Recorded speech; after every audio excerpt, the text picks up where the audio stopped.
Let's board the old trendline time machine and go back to 2015, where Justin Trudeau first got the Liberal government elected and promised to restore Canada's reputation upon the world stage. Now it's 2023, and where do things stand?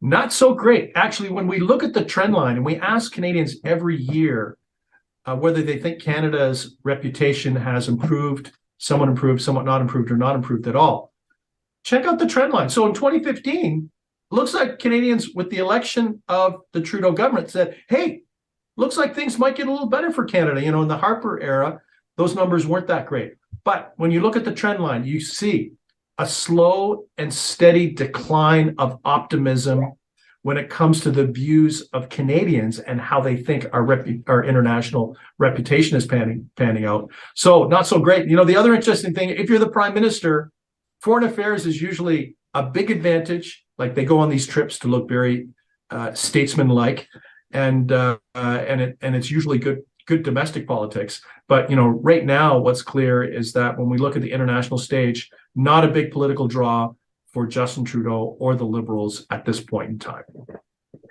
Well, there might be some good news on the horizon. U.S. President Joe Biden is finally going to visit Canada. We've talked about that in previous episodes. It's been a long delay for him.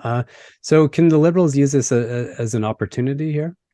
I think they could use it as an opportunity to put something in the window. And the fact of the matter is, it's usually good for prime ministers when the president of the United States of the day, I want to say, except for Trump, usually when the president of the U.S. visits Canada, it's good for the prime minister because it puts a highlight and a spotlight on the binational relationship with the United States. Canadians know that this is our most important international relationship, both diplomatically and from an economic perspective. And it could probably help the Liberals do a little bit of a reset so that people can start focusing on what's happening in the Canada-U.S. relationship. That said, what also needs to happen, in addition to the, I don't know what we want to call it, the backslapping? I don't know. So the handshaking, and the all the niceties. What would help the Liberals is if they could actually announce that something was accomplished in the meeting, because it's not enough just to say, oh, we're friends, we like each other, we have a great relationship. What the Liberals have to do ideally is put something in the window in terms of something specific being accomplished in the binational relationship as a result of the discussions between the President of the United States and the Prime Minister of Canada.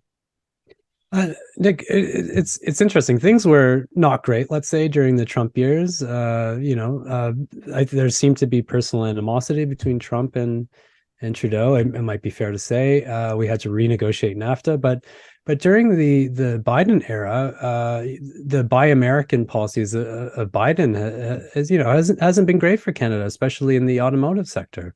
Yeah, it's not much better. You know, the interesting thing is that much of the Trump agenda has not been outright repudiated by the Biden administration. Like, for example, on the tax cuts that Trump introduced, Biden has not really reversed any of those things. But the reality is that whenever the U.S. is more focused on its domestic political agenda, that's just not good for the world, and it's not good for Canada.